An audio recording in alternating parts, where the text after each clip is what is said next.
नीमच जिले के रेवली देवली गांव में विष्णु प्रसाद और मेहताब नामक किसानों को अपनी कृषि भूमि तक पहुंचने में भारी कठिनाई का सामना करना पड़ रहा है। उनकी पुश्तैनी भूमि सर्वे नंबर 911, 912/1 और 912/2 पर जाने वाले रास्ते को कथित तौर पर सुमन श्रीवास्तव निवासी टीचर कॉलोनी नीमच द्वारा बंद कर दिया गया है।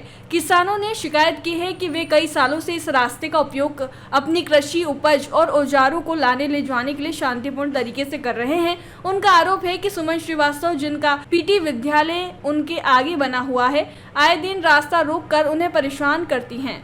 किसानों का कहना है कि उन्हें गाली गलौज और झूठे मामलों में फंसाने की धमकियां भी मिल रही है। वर्तमान में किसानों ने अपने खेत में चने की फसल बोई है, जिसमें खाद और पानी की सख्त जरूरत है, लेकिन रास्ते में खाई खोदकर उसे बंद कर देने से वे खेत तक पहुंच नहीं पा रहे हैं, जिससे उनकी फसल बर्बाद होने का खतरा पैदा हो गया है। किसानों का कहना है कि कृषि ही उनके परिवार के भरण पोषण का एकमात्र साधन है और रास्ते के बंद होने से उनके सामने भूखमरी की नौबत आ गई है। किसानों ने जिला प्रशासन से तत्काल रास्ते को खुलवाने की गुहार लगाई है।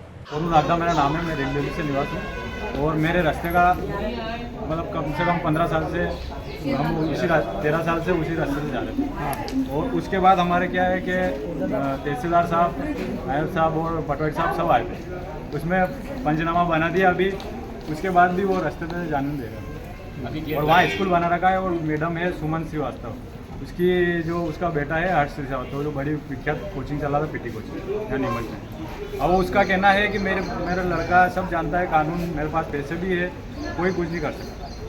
कोई किस तरह की दिक्कत आ रही? दिक्कत सर आने जाने की दिक्कत है। अब हमारे ये लेडीज जाती है तो गाली गलौज करती है, उल्टा केस कर दिया है अनिल पे। कल वहाँ तहसीलदार साहब के वहाँ ये थी तारीख, साइन करवाया। इधर हम यहाँ नीमच आए, उसको मालूम है कि वहाँ घर पे कोई नहीं, तो वहाँ गेट लगा दिया रास्ते पे। सोनू नागदा मेरा नाम। जयराम जी, किशन काका, राम राम भाई, राम राम। क्या दोनों भाई बैठ के क्या हिसाब लगा रहे हो? ऊटी लहसुन के भाव आ गए क्या? अरे नहीं रे दादा, ये अपना रमेश नया मकान बनाने के लिए लोन ले रहा है।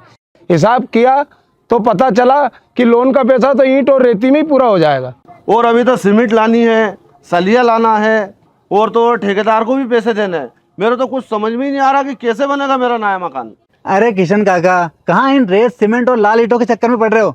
मेरी बात मानो तो अपने घर को बाबजी एएसी ब्लॉक से बनवाओ। इसमें ना सीमेंट और रेत की जरूरत होती है, ना ही तराई करने की झंझट। और लाल ईंटों के मुकाबले आपका मकान काफी तेजी से बनकर तैयार हो जाएगा। इससे आपके पैसे तो बचेंगे ही, साथ ही मजबूती ऐसी कि सालों साल देखने की जरूरत नहीं।